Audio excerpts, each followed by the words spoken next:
Hello everyone, कैसे हो सब लोग। उम्मीद है कि सब बहुत अच्छे से होंगे। इस वीडियो में हम डिस्कस करने वाले हैं क्लास 9 मोशन चैप्टर के इन टेक्स्ट क्वेश्चंस का सॉल्यूशन के बारे में। जैसा कि आपको थंबनेल में देखने को मिला होगा कि इस वीडियो में हम डिस्कस करने वाले हैं टोटल 3 क्वेश्चंस को। बहुत इंपॉर्टेंट क्वेश्चंस हैं और बहुत सारे एग्जामिनेशंस में ये या स्कूल लेवल के हो या फिर फाइनल एग्जामिनेशन हो, वहां से भी यहाँ से क्वेश्चंस जो है वो बनते हैं, तो आप आराम से देखोगे। फिलहाल देखोगे फर्स्ट क्वेश्चन क्या है। फर्स्ट क्वेश्चन में है N object has a move through a distance, यानी कि कोई ऑब्जेक्ट जो है एक डिस्टेंस ट्रेवल करता है, can it have display zero displacement, यानी कि क्या इसका डिस्प्लेसमेंट जो है वो जीरो हो सकता है, जीरो डिस्प्लेसमेंट हो सकता है।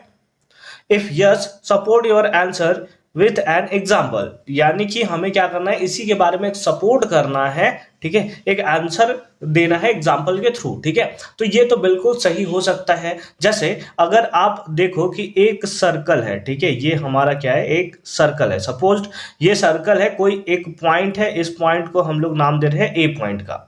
ठीक है, तो यहां से क्या होगा कि can it have a zero displacement, बिल्कुल। जैसे इसने क्या किया, यहां से एक पूरा का पूरा सर्कल जो है इसने यहां से स्टार्ट करके यहां तक एक पूरा का पूरा सर्कल जो है वो कंप्लीट किया।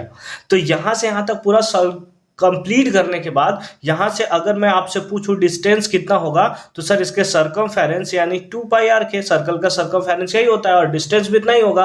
बट अगर मैं आपसे पूछूं कि डिस्प्लेसमेंट कितना हुआ, तो आप बोलोगे सर डिस्प्लेसमेंट तो जीरो हुआ, क्योंकि जो इनिशियल पॉइंट था वही फाइनल पॉइंट है। तो इस बेसिस पे आप बता सकते हो कि अगर कोई ऑब्जेक्ट जो है कुछ डिस्टेंस ट्रेवल भी करता है तो डिस्प्लेसमेंट जीरो हो सकता है, जब उसका इनिशियल पॉइंट और फाइनल पॉइंट दोनों सेम हो।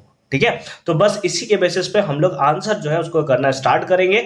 आंसर में है सबसे पहले कि yes, if an object has move through a distance it can have zero displacement, यानी कि इसका जीरो डिस्प्लेसमेंट हो सकता है। This can happens if after moving through a certain distance the moving object come back to the starting position, यानी कि अगर वो क्या हो जाए, अपने स्टार्टिंग पोजीशन पे वापस आ जाए। For example, if an athlete runs along a circular track and after completing one round, एक राउंड कंप्लीट करने के बाद come back to its starting position, then the distance moved by the athlete will be equal to the circumference of the circular track, but this displacement will be zero. लेकिन displacement क्या होगा, zero होगा। Distance किसके equal होगा, तो वो circumference के equal होगा, जो भी अभी हमने यहां पर देख रखा है।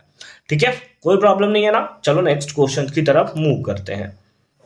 सेकंड क्वेश्चन देखो क्या है। A farmer moves along the boundary of A square field, यानी कि एक कोई फार्मर है जो मूव करता है along the boundary of A square field, जिसका साइड हमें गिवन है कंप्लीटली 10 मीटर का है और कितने साइड में कंप्लीट करता है, दैट इज 40 सेकंड में। इसका मतलब क्या हुआ कि अगर हम यहां पर एक स्क्वायर फील्ड बना दे, ये कुछ इस टाइप का स्क्वायर फील्ड है हमारे पास, इसका नाम हो गया ए बी सी और ये पॉइंट हो गया डी, है ना। ये ए बी सी डी हमारे पास क्या है, एक स्क्वायर है जिसका साइड हमें दिया है 10 मीटर का है, तो ये भी 10 होगा, ये भी 10 होगा, ये भी 10 होगा और ये भी हमारा कितना होगा, 10 मीटर का हमें देखने को मिलेगा। अब वो क्या करता है कि जो फार्मर है वो स्टार्ट करता है स्क्वायर फील्ड से, स्टार्ट करता है, मतलब अगर सपोज करें हम लोग कि वो ए पोजीशन से स्टार्ट करता है चलना, तो ऐसे चलता है, फिर इधर चलेगा, फिर इधर चलेगा, फिर इधर चलेगा, यानी कि फिर से ए पॉइंट पे अगर वो पहुंचता है सारे के सारे साइड्स पे चलकर, तो उसे टोटल लगता है कितना, 40 सेकेंड। कितना लगता है, दैट इज 40 सेकेंड। यानी ए से बी गया, बी से सी गया, सी से डी गया, डी से फिर से ए पॉइंट पे आया, तो उसको टोटल टाइम जो लगा वो 40 सेकेंड लगा।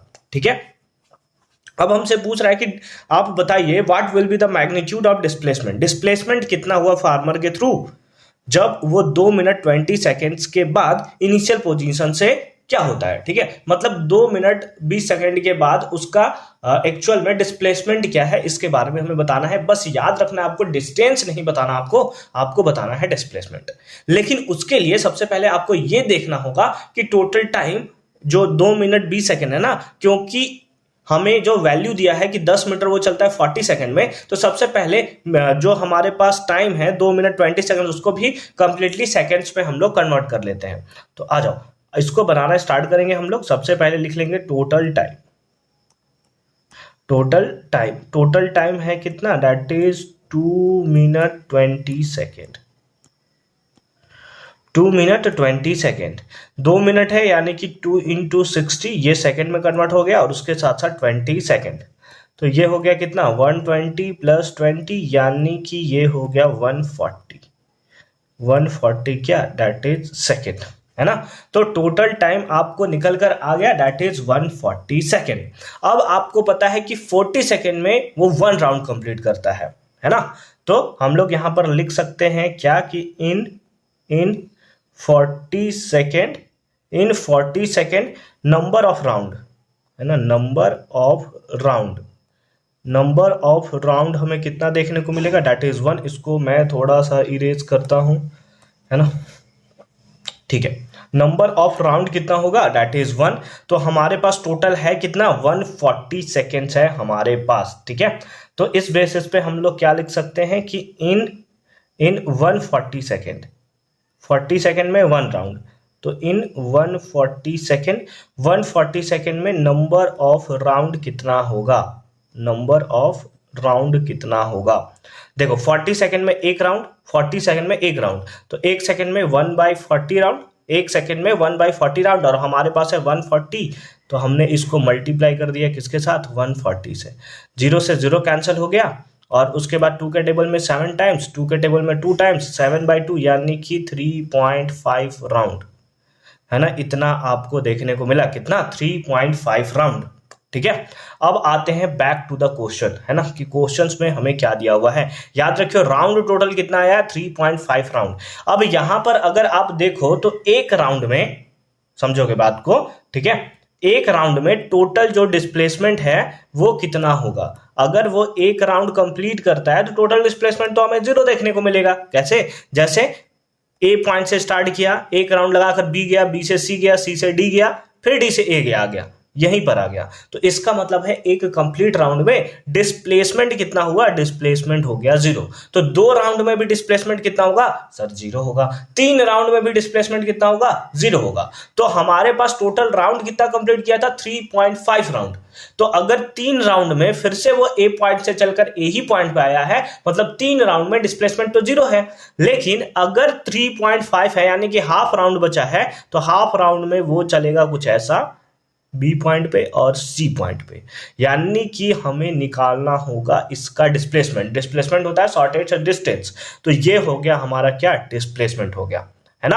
आपको पता है कि यहां पर एंगल कितना बनता है 90 डिग्री एंगल्स का फॉर्मेशन होता है। और हम लोग पाइथागोरस थ्योरम के अकॉर्डिंग जानते हैं कि हाइपोटेनस कौन दिख रहा है आपको, सबसे लॉन्गेस्ट साइड यानी कि AC, उसका square is equals to perpendicular square यानी AB स्क्वायर, और प्लस उसके साथ साथ BC स्क्वायर यानी कि बेस स्क्वायर, ठीक है। तो हम लोग लिख सकते हैं AC स्क्वायर इक्वल्स टू 10 का स्क्वायर प्लस 10 का स्क्वायर, यही हो गया।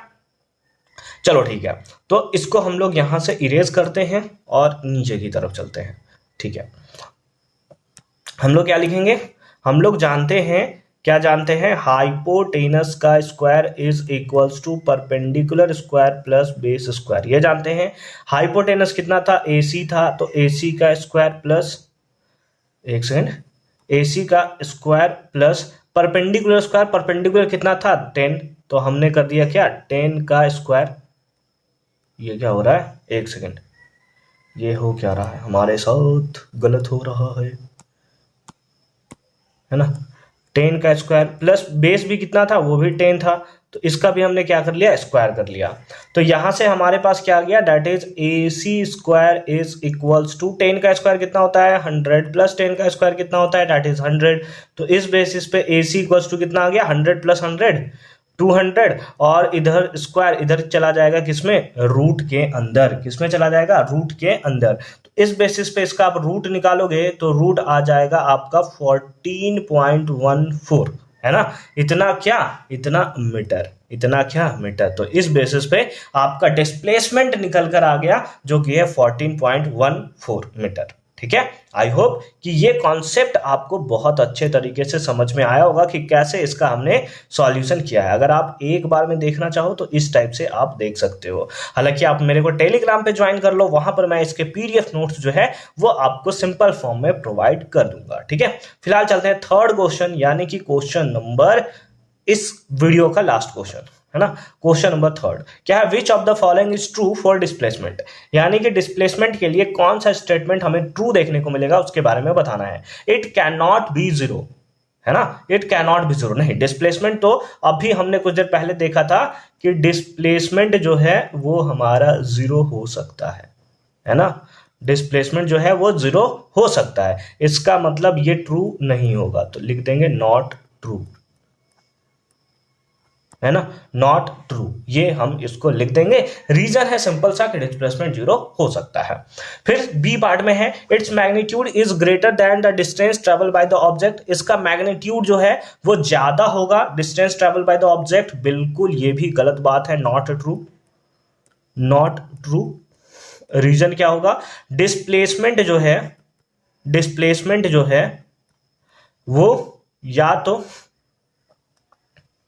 एक सेकेंड, डिस्प्लेसमेंट जो है वो या तो डिस्टेंस के इक्वल होगा या उससे छोटा होगा, बट कभी भी बड़ा तो नहीं हो सकता, है ना, डिस्प्लेसमेंट नहीं डिस्टेंस लिखना था हमें, एक सेकेंड, है ना, डिस्टेंस,